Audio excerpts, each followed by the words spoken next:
On pense qu'un château comme celui-ci devait abriter une trentaine de personnes. Le seigneur et sa famille, les serviteurs et les gardes.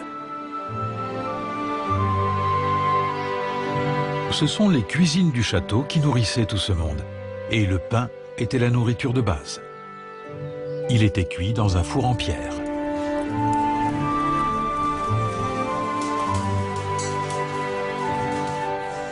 Jolie texture.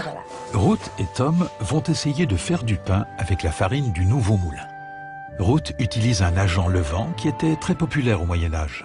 Ça sent un peu l'alcool. Oui. Le levain est probablement la plus ancienne méthode que l'on connaisse pour faire lever le pain. On n'ajoute pas d'ingrédients, juste un peu de pâte mise de côté lors de la fournée précédente. La dernière fois que j'ai fait du pain, j'ai mis un peu de pâte de côté. J'y ai ajouté un peu d'eau, un peu de farine fraîche. Et voilà le résultat. C'est de la pâte fermentée? Exactement. Rien d'autre. Rien d'autre. Je n'ai pas triché. Je n'ai pas ajouté de levure.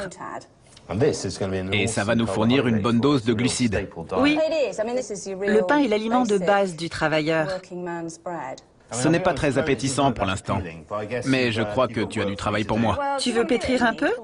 Vas-y. J'ajoute ça? Oui. Tu mélanges bien au fur et à mesure. Comme si tu nous préparais de la pâte de chou. Je l'incorpore? Oui. Comme quand je fais du ciment? C'est ça. Ça commence à ressembler à l'idée que je me faisais de la pâte à pain. En effet. Moi qui croyais venir faire une pause en cuisine. C'est pas ma faute si tu as avoué n'avoir jamais fait de pain. Le pain, c'était une affaire de famille ou un commerce comme les autres?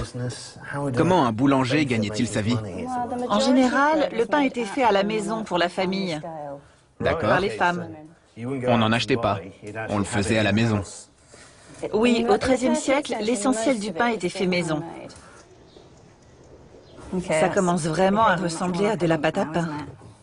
Quand on pense à la quantité de travail que ça représente, à tous les niveaux, C'est vrai. c'est beaucoup. Oui, c'est beaucoup d'efforts. Donne-lui la forme d'une miche de pain. Bien, parfait. Trace rapidement une croix bien profonde. Quand sa surface est fendue, le pain lève plus facilement. Bien.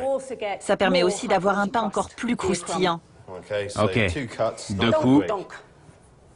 Voilà ton pain. On chauffe le four en brûlant du bois. Puis on enlève les braises avant d'y placer le pain. Ah, c'est chaud. Tu enlèves les braises? D'accord. Qu'est-ce que tu me fais faire? Ça m'a l'air très dangereux. C'est très dangereux, tu as raison. Dangereux, mais amusant. On n'a plus besoin du feu. Il a rempli sa mission. Il a porté le four à température de cuisson. Maintenant, il faut nettoyer le four pour y mettre le pain. D'accord. Il faut aussi qu'il y ait un peu de vapeur pour aider le pain à lever. Pousse tout sur le côté pour dégager l'accès. Ça, au XIIIe siècle, c'est ce qu'on appelait une mesure de sécurité. Ce petit coup de râteau. Maintenant, il faut passer un coup de balai à frange bien mouillé, vite fait. L'idée, ce n'est pas de nettoyer, c'est de créer de la vapeur. Il est là? Oui, passe-le un peu partout. D'accord. C'est ça. Tu vois, l'eau ne fait pas que s'évaporer. Elle explose littéralement en jet de vapeur. Car le four est bien sec. Ton prochain défi, c'est de le faire tenir sur ta pelle. Bien. C'est parti. C'est parti. Il colle pas à la pelle. C'est bon. Je l'ai. Tiens, Je le mets au four. pile en plein milieu. Pile en plein milieu. Voilà, c'est fait.